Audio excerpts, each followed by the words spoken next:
नमस्कार। कार्यक्रम कानूनी सलाह में आप सभी का स्वागत, अभिनंदन। मैं हूं आपके साथ विश्वबंधु पांडे। दर्शकों, जैसा कि आप सभी जानते हैं, हम अपने इस कार्यक्रम में कानून से संबंधित जानकारी आपको देते हैं। इसके साथ ही विभिन्न विषयों पर आपको जागरूकता भी मुहैया कराते हैं। आज हम बेहद खास विषय सुरक्षित बैंकिंग और वित्तीय जागरूकता पर बातचीत करेंगे। और इस विषय पर बातचीत करने के लिए हमारे साथ में आज के हमारे एक्सपर्ट हैं श्री मनीष पाराशर, जो कि लोकपाल हैं भारतीय रिजर्व बैंक के। मनीष जी, आपका बहुत बहुत स्वागत है हमारे स्टूडियो में। धन्यवाद पांडे जी, नमस्कार। हमारी यही कोशिश रहेगी कि आपके कार्यक्रम के माध्यम से अपने दर्शकों तक हम अधिक से अधिक जानकारी पहुंचा सकें जी। तो एक बार पुनः इस कार्यक्रम में बुलाने के लिए मेरा आपका धन्यवाद जी। मैं आपके सवालों की प्रतीक्षा कर रहा हूँ जी। मनीष जी, कार्यक्रम की शुरुआत करते हैं। सबसे पहले हम आपसे ये जानना चाहेंगे कि वित्तीय समावेशन, फाइनेंशियल इंक्लूजन क्या होता है और भारतीय रिजर्व बैंक की इसमें क्या भूमिका है? देखिए, जैसा आपको पता होगा, हमारा देश आजकल काफ़ी अच्छी गति से प्रगति कर रहा है और हमारे देश की जीडीपी की ग्रोथ रेट बनी रहे, इसके लिए हमारे वित्तीय संस्थाओं का अच्छे से काम करना बहुत ज़रूरी है। आप इनफैक्ट ये कह सकते हैं कि एक अच्छा जो वित्तीय सिस्टम है या वित्तीय ढांचा जो है, वो एक देश की अर्थव्यवस्था में ग्रीस की तरह काम करता है और उसके बिना देश की अर्थव्यवस्था चल नहीं सकती। और वित्तीय संस्थाएं क्या करती हैं? वित्तीय संस्थाएं वित्तीय सेवाएं लोगों को प्रदान करती हैं। जैसे जैसे हमारा देश आगे बढ़ेगा, हमारे लोगों की वित्तीय ज़रूरतें बढ़ेंगी। तो अगर आप वित्तीय समावेशन को देखें तो अपने आप में ये काफ़ी एक ब्रॉड वर्ड है, अंग्रेजी में जिसे हम काफ़ी व्यापक वर्ड के रूप में भी हिंदी में कह सकते हैं। इसको अगर हम बांटें तो इसको मेनली हम 3 भागों में बांट सकते हैं। पहली हो गई कि जमा सेवाएं, बैंक में जाके आप अपने पैसों को जमा करते हैं और उस पैसे का लेन देन होता है। दूसरी, आपकी अगर कर्ज की ज़रूरतें हो तो बैंक में जाके आप बैंक से कर्ज ले सकते हैं। और तीसरी, अन्य वित्तीय सेवाएं होती हैं, जैसे आप इंश्योरेंस खरीदते हैं, आप मार्केट में म्यूचुअल फंड में पैसा लगाते हैं, आप किसी बॉन्ड में पैसा लगाते हैं। तो पहले दोनों जो सेवाएं हैं, जमा सेवा और एक ऋण देने की सेवा, ये दोनों तो बैंक के माध्यम से भी होता है। और तीसरी जो वित्तीय सेवाएं हैं, उसमें बैंक का एक काफ़ी महत्वपूर्ण योगदान है। तो आप ये कह सकते हैं कि वित्तीय समावेशन का लक्ष्य ये है कि इस तरह की सेवाएं हमारे हर जनमानस को, देश के हर नागरिक को अच्छे तरीके से और आराम से उपलब्ध हो, ताकि हमारा देश अच्छे से आगे बढ़ सके। बिल्कुल, और हमारी अर्थव्यवस्था जो है वो मजबूती और गतिमान हो सके। सर, बहुत अच्छे ढंग से आपने इसे बताया है। हम देखते हैं कि बैंकिंग के क्षेत्र में जो ग्राहक सेवा है जी, ये क्या है और इसका महत्व क्या है? और भारतीय रिजर्व बैंक क्योंकि बहुत ज़्यादा प्राथमिकता देता है ग्राहक सेवा को लेकर के, चाहे डिजिटल माध्यम हो, इलेक्ट्रॉनिक मीडिया के माध्यम से, प्रिंट मीडिया के माध्यम से, तमाम तरह से एडवर्टीजमेंट के माध्यम से इस पर काफ़ी ध्यान दिया जाता है। जी, बहुत अच्छा सवाल है ये। अगर आप मूल रूप से देखिए तो एक बैंक भी एक कमर्शियल इंस्टीट्यूशन है, जिसे हम कह सकते हैं व्यापार करने वाली संस्था है जी। तो अगर आप उसके स्ट्रक्चर को या उसके ढांचे को देखिए तो एक बैंक भी एक कंपनी है, जो अगर आप एक उदाहरण के स्वरूप पे लें तो टीवी बनाने वाली कंपनी या कार बनाने वाली कंपनी या डेली यूज़ में काम आने वाली सामानों को बनाने वाली कंपनी से अलग नहीं है। तो जैसे उन कंपनी ग्राहक सेवाएं देते हैं, बैंक भी ग्राहक सेवाएं देते हैं, लेकिन डिफरेंस इनमें या अंतर ये सबसे बड़ी बात है कि बैंक से आपका रिलेशनशिप ऐसा होता है कि बैंक से आप कोई भौतिक प्रोडक्ट नहीं खरीदते हैं, और आप अपने रिलेशनशिप के अंदर बैंक से आपका आना जाना, बैंक से आपका काम पड़ना या बैंक के लोगों से जाके बात करने की ज़रूरत आपको एक आम कंपनी से ज़्यादा पड़ती है जी। अगर आप रिजर्व बैंक की भूमिका को देखेंगे तो हमारी मेन भूमिका ये है, हमारी मेन भूमिका इस चीज़ को सुनिश्चित करना है कि बैंक में जो आपका पैसा पड़ा हुआ है वो पैसा सुरक्षित रहे। उस पैसे को सुरक्षित रखने के लिए ये बहुत बड़ी चीज़ है कि बैंक की जो वित्तीय स्थिति है, जिसे हम अंग्रेजी में फाइनेंशियल हेल्थ भी कहते हैं, वो अच्छी होनी चाहिए। अब चूंकि बैंक अपने पैसे के लिए ग्राहकों पे डिपेंडेंट हैं और उनकी वित्तीय स्थिति का सीधा रिलेशन होता है कि आप अपनी ग्राहक सेवाएं किस तरीके से दे रहे हैं, इसलिए बैंकों के रेगुलेटर के तौर पे हम बैंक्स जो ग्राहक सेवा देती हैं उस चीज़ पे हम बहुत जोर डालते हैं। इसके लिए रिजर्व बैंक की तरफ से काफ़ी रेगुलेशन, जिसको हिंदी में हम नियम भी कह सकते हैं एक मोटे तौर पर, वो बना के हमने रखा हुआ है और हम इसको काफ़ी नज़दीकी से मॉनिटर करते हैं।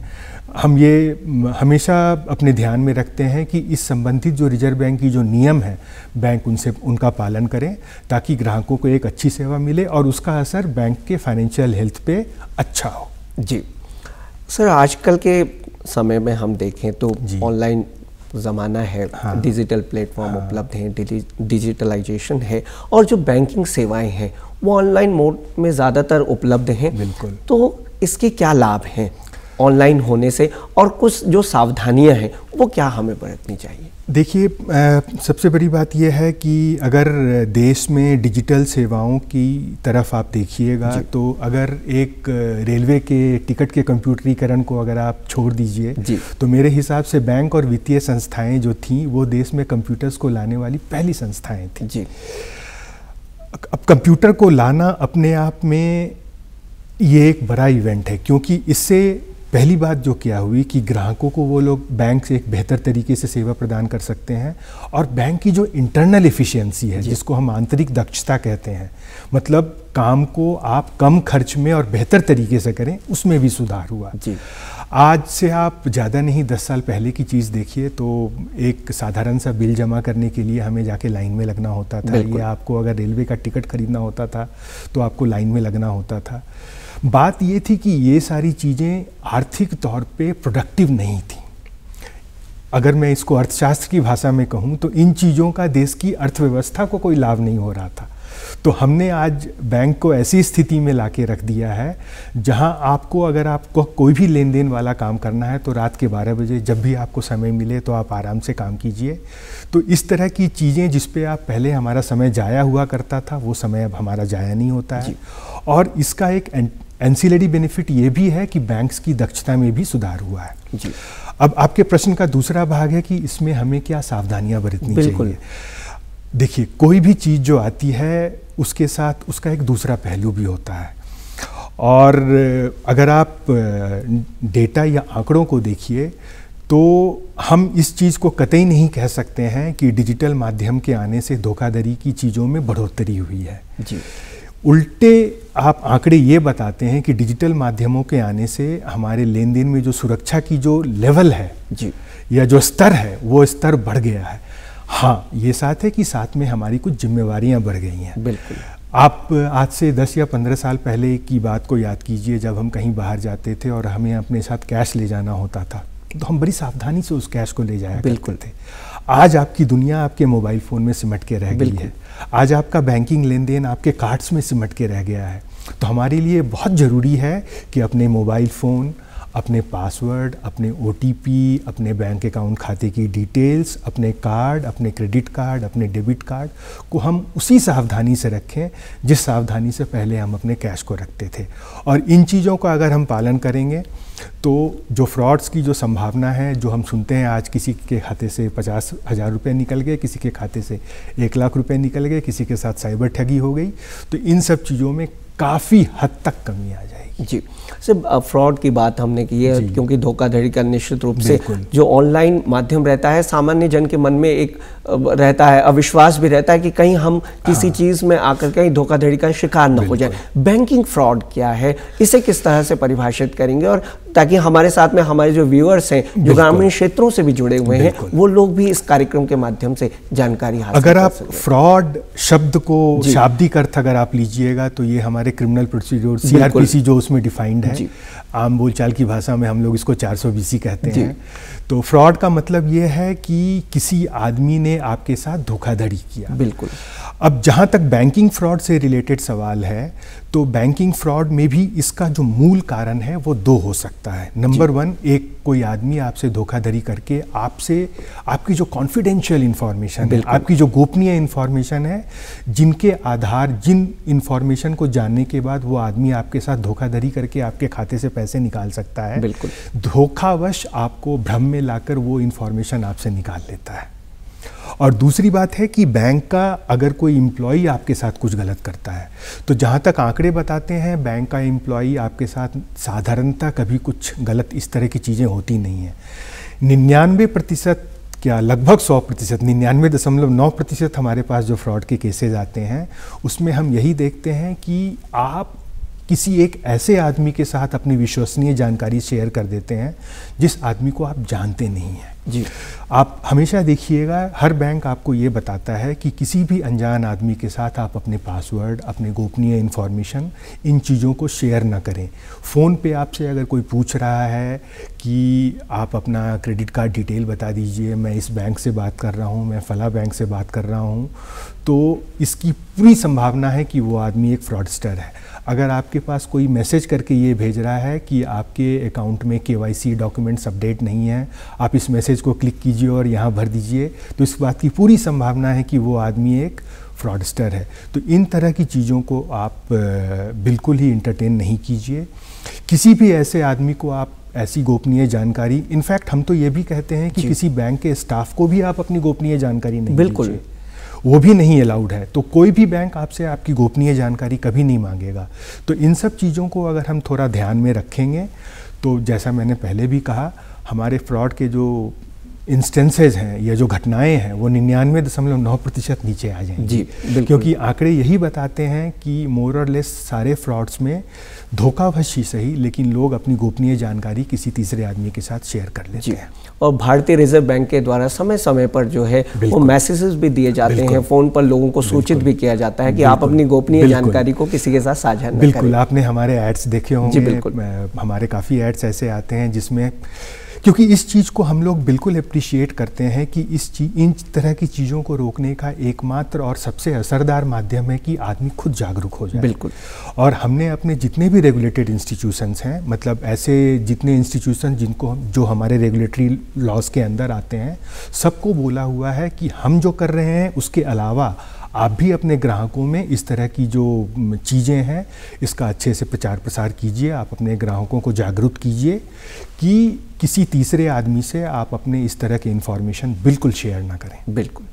सर, भारतीय रिजर्व बैंक की जो लोकपाल योजना है, ये योजना क्या है और आखिरकार इसकी ज़रूरत क्या महसूस हुई? बिल्कुल, ये भी बहुत अच्छा सवाल है।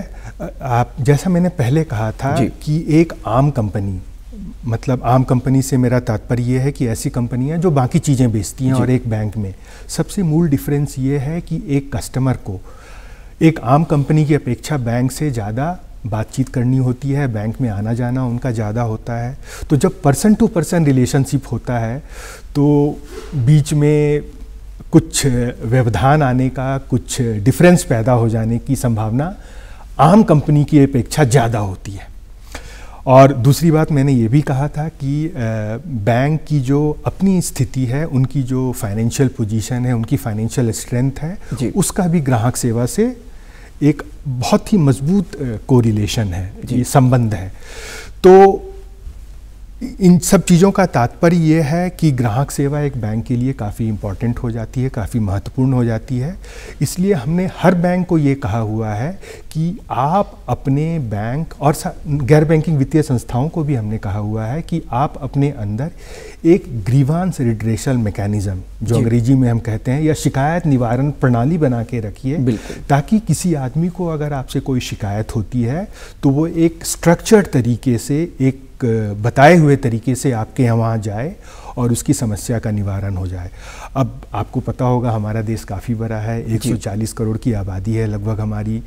तो कभी कभी ऐसा भी होता है कि बहुत से लोगों को बैंक की जो शिकायत निवारण प्रणाली है उससे जो रिजोल्यूशन मिलता है या बैंक उनको जो बताती है वो उससे संतुष्ट नहीं होते हैं।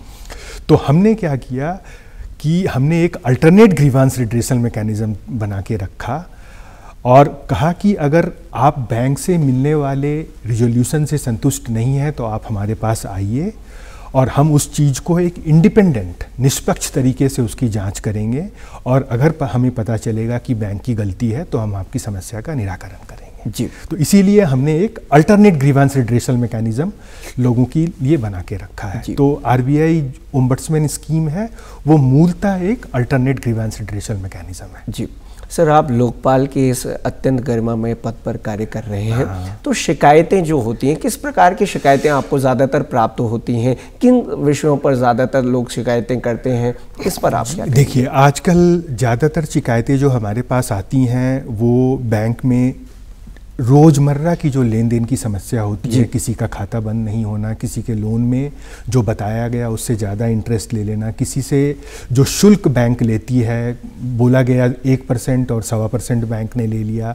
इसके अलावा धोखाधड़ी वाली शिकायतें भी आती हैं।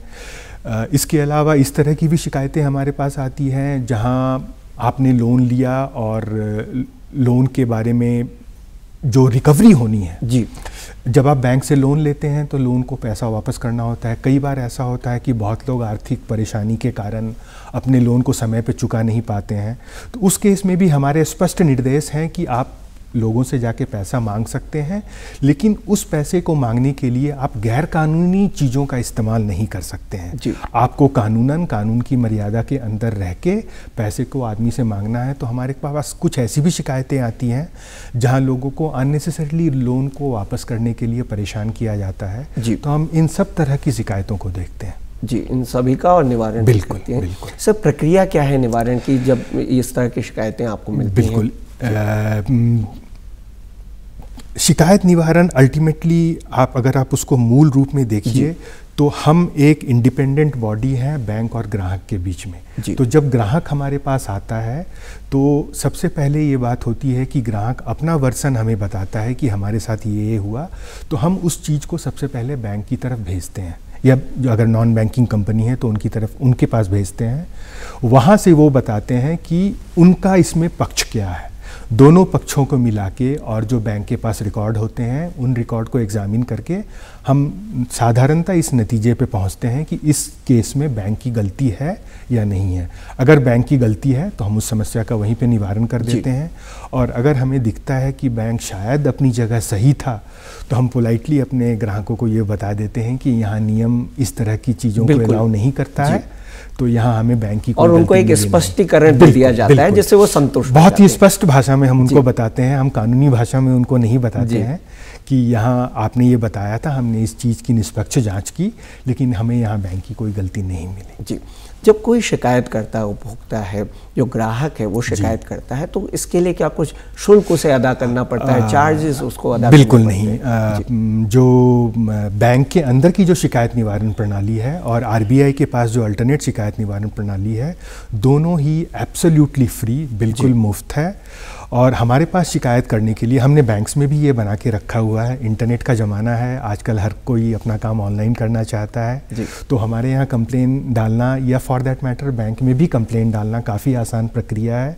अगर आप इंटरनेट यूज़ करते हैं तो आप बैंक की वेबसाइट या हमारी वेबसाइट पे जाइए, वहाँ बड़े बड़े अक्षरों में आपको लिखा मिल जाएगा कि आरबीआई की लोकपाल से आप शिकायत करने के लिए यहाँ पे क्लिक करें।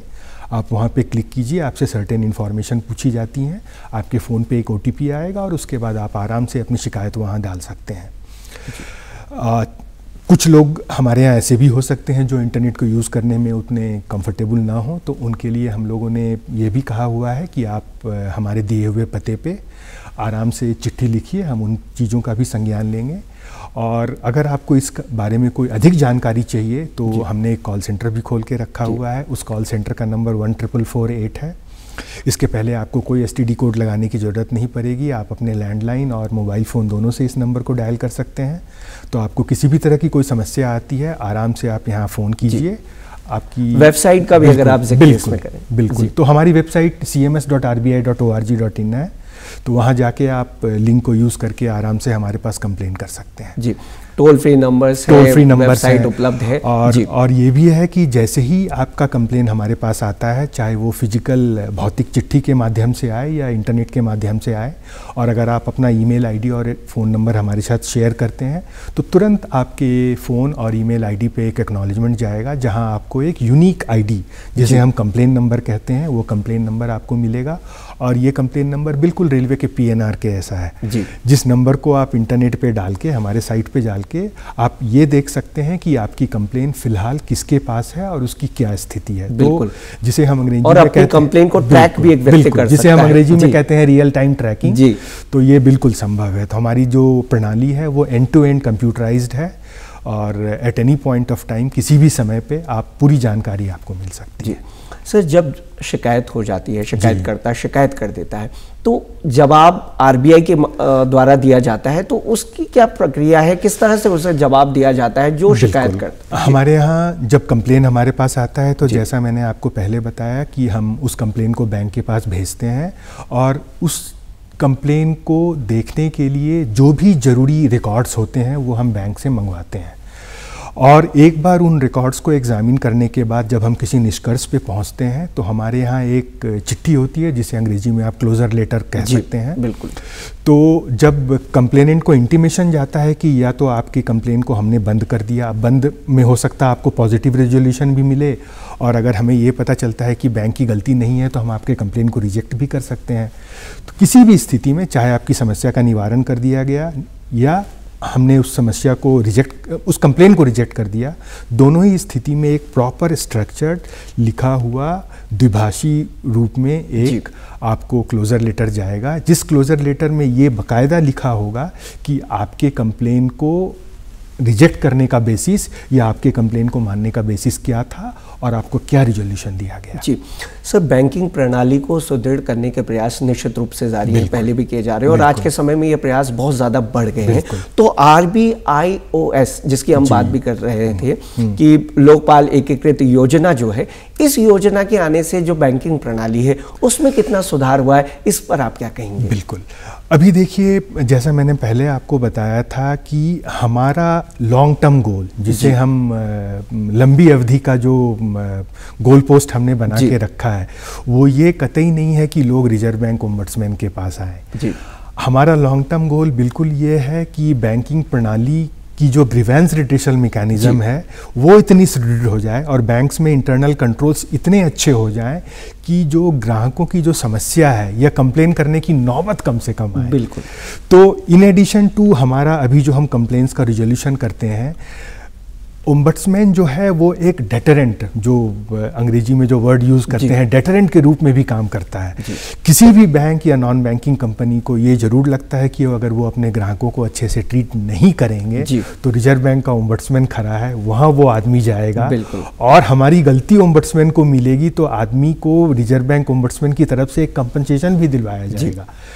तो अभी तो ओम्बड्समैन स्कीम को चालू हुए काफ़ी लंबा अरसा तो नहीं हुआ है, लेकिन जो प्रारंभिक आंकड़े से जो हमें दिखता है उससे कम से कम एक चीज़ का इंडिकेशन तो ज़रूर है कि जो रिपीटेटिव नंबर ऑफ कंप्लेंट्स थे उन कंप्लेंट्स की संख्याओं में या उन कंप्लेनों में थोड़ी कमी आई है। तो आप ये ज़रूर कह सकते हैं कि ओम्बड्समैन स्कीम बैंकिंग सिस्टम और नॉन बैंकिंग कंपनीज जो है उनको स्ट्रेंथन या उनको सुदृढ़ करने के लिए काफ़ी सहायता कर रही है और बैंकिंग प्रणाली भी इससे सुदृढ़ हुई है निश्चित रूप से। सर, बहुत अच्छे ढंग से आपने इसे भी बताया है। सर, जो विश्व उपभोक्ता अधिकार दिवस है हम मनाते हैं और आज हम इसी पर चर्चा भी कर रहे हैं, हम बैंकिंग सेवाओं को लेकर के, तो इसके पीछे मनाने का क्या उद्देश्य है और किस तरह से बैंकिंग सेवाओं में इस तरह के जब दिवस मनाए जाते हैं तो क्या सुधार हुआ? जो विश्व उपभोक्ता अधिकार दिवस है, इसको मूलतः हम इसलिए मनाते हैं कि उपभोक्ता अपने अधिकारों के बारे में जागरूक हो। बिल्कुल। जहाँ तक मुझे याद है इस चीज़ की शुरुआत 1962 में अमेरिका में हुई थी और जैसा मैंने पहले कहा कि एक आम कंपनी की अपेक्षा एक बैंक के लिए ग्राहक सेवा का महत्व कई गुना होता है। तो अगर आप इसको उस परिप्रेक्ष्य में देखिए तो विश्व उपभोक्ता अधिकार दिवस की महत्वता एक आम कंपनी की अपेक्षा एक बैंक के लिए काफ़ी ज़्यादा हो जाएगा, महत्ता काफ़ी बढ़ जाती है। तो इसी कारण रिजर्व बैंक में हम लोग इस चीज़ को इनफैक्ट इस दिन हम बैंक को यही कहते हैं कि भाई आप ये देखिए, आपके लिए एक ग्राहक एक आम कंपनी की अपेक्षा ज़्यादा महत्वपूर्ण है। तो आपके अंदर की जो कंट्रोल्स हैं, आपके अंदर आपकी जो आंतरिक प्रणालियां हैं, आप जिस तरीके से काम करते हैं, आप हमेशा ग्राहक को उसके केंद्र में रख के अपनी नीतियां बनाएं और आप अपने ग्राहक को उसका ड्यूज जो सर्विस है वो समय पे और एफिशिएंटली दें। जी सर, हमने देखा है कि जब ग्राहक बैंक में जाता है, कुछ बैंक को बहुत अच्छी सेवाएं, हालांकि सभी बैंकों में बहुत अच्छी सेवाएं मिलती हैं, लेकिन कुछ बैंक के कर्मियों के द्वारा इतना सहयोग नहीं मिल पाता है ग्राहक को। तो क्या ऐसे में भी भारतीय रिजर्व बैंक के लोकपाल के द्वारा या भारतीय रिजर्व बैंक की कुछ गाइडलाइंस हैं, अगर उसे वहां पर इतना सहयोग नहीं मिल पाता है या कोई उसके साथ उसे लगता है कि मुझे जानकारी नहीं दी जाती है? बिल्कुल जी, बिल्कुल। देखिए, अभी क्या है कि बैंक्स में एक आम कंपनी की अपेक्षा मशीनें तो होती नहीं है। मशीनों के नाम पे वहाँ कंप्यूटर्स होते हैं और कंप्यूटर में भी आपकी सूचना रहती है, लेकिन अल्टीमेटली जो आदमी आपको सर्विस देगा वो एक ह्यूमन बीइंग होता है जी। और कभी कभी ऐसी चीज़ की संभावना से बिल्कुल इनकार नहीं किया जा सकता है कि उस आदमी से कुछ गलती हो जाए। ये व्यावहारिक प्रश्न है। बिल्कुल जी। बिल्कुल, तो ये प्रैक्टिकल चीज़ है। तो इस चीज़ को मान के चलना कि 100% मामलों में बैंक अपनी तरफ से कोई गलती नहीं करेगी, ये अव्यवहारिक होगा। इसीलिए हम लोगों ने ये नियम बना के रखा है कि बैंक को अपने ग्राहकों से ब्रॉड तरीके से किस तरीके से ट्रीट करना है। और अगर ग्राहक को समस्या होती है तो जैसा पहले मैंने बताया कि एक शिकायत निवारण प्रणाली उनको बना के रखना है, और उससे भी आदमी अगर संतुष्ट नहीं होता है तो वो हमारे पास आ सकता है। तो इस चीज़ का सार यही है कि किसी भी बैंक में किसी तरह की समस्या ना हो। वो तो बड़ी एक मतलब आइडियल सी सिचुएशन हो जाएगी जो हो नहीं सकती है, बट नेवरदलेस हमने इस चीज़ को इंश्योर करके रखा है कि अगर इस तरह की कुछ चीज़ें अनफॉर्चुनेटली हो जाती हैं तो उस चीज़ से कैसे डील किया जाए। अगर मैं इसको फिर से कहूँ तो इसका हमारा तरीका है, नंबर 1, हमने ऐसे रेगुलेशंस बनाए हैं कि जिनको यूज़ करके इन तरह की समस्याओं का बाहर आने को हम मिनिमाइज़ करते हैं पहले, कि पहले ये हो ही ना, और अगर हो तो उनसे डील करने का हमने एक प्रॉपर मैकेनिज्म बना के रखा हुआ है। सर, संतुष्टि एक ऐसी चीज़ है, संतुष्टि हो भी सकती है और नहीं भी हो सकती है, लेकिन अगर बैंकिंग लोकपाल के माध्यम से जो जानकारी उपभोक्ता को दी जा रही है, ग्राहक को दी जा रही है, वो वहां पर संतुष्ट नहीं होता है, तो क्या आगे की कार्रवाई है, कहां पर वो अपील कर सकता है? अभी देखिए, संतुष्टि तो अब अपने आप में ये कोई कांस्टेंट नहीं है। आप ये ऐसा नहीं कह सकते हैं कि ये चीज़ अगर हो गई तो ग्राहक संतुष्ट हो जाएगा, और हम इस चीज़ को भली भांति जानते हैं। और हम इस चीज़ को भी भली भांति मानते हैं कि बहुत से ग्राहकों को जो अपनी कंप्लेंट्स लेके हमारे पास आते हैं, अगर उनका निराकरण उनके सोच के हिसाब से नहीं होता है तो शायद उनके मन में ये भावना आए कि बैंकिंग लोकपाल के माध्यम से भी हमें न्याय नहीं मिला। तो हम लोगों ने भी इस स्कीम के अंदर एक अपीलेट मैकेनिज़्म बना के रखा है कि कुछ कंप्लेंट्स जो अगर किसी पर्टिकुलर क्लाउज के अंदर बंद होती हैं और अगर आप उससे संतुष्ट नहीं हैं तो आप भारतीय रिजर्व बैंक के वरिष्ठ अधिकारियों से, जो हमारे कार्यपालक निदेशक हैं, एग्जीक्यूटिव डायरेक्टर, उनसे कांटेक्ट कर सकते हैं, उनके पास आप अपील कर सकते हैं। तो वो जिस तरीके का हमने रिजोल्यूशन दिया था उसको एक फिर से निकाल के एक बार देखा जाता है। और दूसरी बड़ी बात है कि जैसा मैंने पहले आपसे कहा था कि हमारी ये स्कीम इसेंशियली मूलतः एक अल्टरनेट ग्रीवेंस रिड्रेसल मैकेनिज्म है। देश की जो बाकी संस्थाएं हैं इस क्षेत्र में जो काम करती हैं, जैसे ऑनरेबल माननीय न्यायालय हो गए, माननीय कंज्यूमर कोर्ट्स हो गए, तो वहाँ जाने का आपके पास जो ऑप्शन है, ये जो विकल्प है, वो हमेशा खुला हुआ है। ग्राहकों के लिए सर आप क्या सुझाव देना चाहेंगे? देखिए, सबसे बड़ी मैं 2 चीज़ कहना चाहूँगा कि जैसा पहले मैंने कहा, डिजिटल माध्यमों का अगर इस देश के किसी एक पर्टिकुलर सेक्टर में सबसे ज़्यादा पेनिट्रेशन है तो वो बैंक्स हैं। बिल्कुल। तो ये चीज़ काफ़ी महत्वपूर्ण हो जाती है कि डिजिटल माध्यमों के यूज़ करने के समय जो सावधानियां बरतनी चाहिए, आप उन सावधानियों को बरतें। अगर आप उन सावधानियों को अच्छे से बरतेंगे तो बहुत हद तक आपके साथ जो समस्याएं आती हैं वो समस्याएं नहीं आएंगी। और दूसरी बात यह है कि आप सिस्टम्स एंड कंट्रोल बना के रखिए, नियम और प्रणाली बना के रखिए, लेकिन फिर भी कभी कभी ऐसा होता है कि कुछ समस्याएं आपके पास आ सकती हैं, तो उसके लिए आप इस बारे में आश्वस्त रहिए कि हमने एक अच्छा ग्रीवांस रिड्रेशल मैकेनिज़्म, शिकायत निवारण प्रणाली बना के रखा हुआ है। आप पहले अपने बैंक के पास जाइए, बैंक में भी ये 3 लेयर का मैकेनिज़्म है। वहाँ से अगर आप संतुष्ट नहीं होते हैं तो प्लीज़ आप हमारे पास आइए। हम आपकी समस्या का, मैं ये तो नहीं कह सकता हूँ कि मैं बिल्कुल हर समस्या का निवारण कर दूंगा, बट हमारे वश में अगर हमें ये दिखेगा उस कंप्लेन की जांच के बाद कि बैंक की तरफ से कोई गलती हुई है, तो आप इस बारे में पूर्ण रूप से आश्वस्त रहिए कि आपकी समस्या का हम बहुत अच्छे से निवारण कर देंगे। जी मनीष जी, आप स्टूडियो में आए, आपने हमें समय दिया और इस बहुत ही खास और व्यापक विषय रहा ये, और इस पर काफ़ी अच्छी बातें की, हमें जानकारी दी, इसके लिए आपका बहुत बहुत धन्यवाद पांडे जी। नमस्कार। तो दर्शकों, ये था आज का हमारा कार्यक्रम, जिसमें आज हमने सुरक्षित बैंकिंग और वित्तीय जागरूकता विषय पर बातचीत की। हमें आशा है कि आपको हमारे कार्यक्रम ज़रूर पसंद आया होगा। आपसे मुलाकात होगी कार्यक्रम के अगले अंक में। तब तक के लिए आपसे लेते हैं विदा। नमस्कार।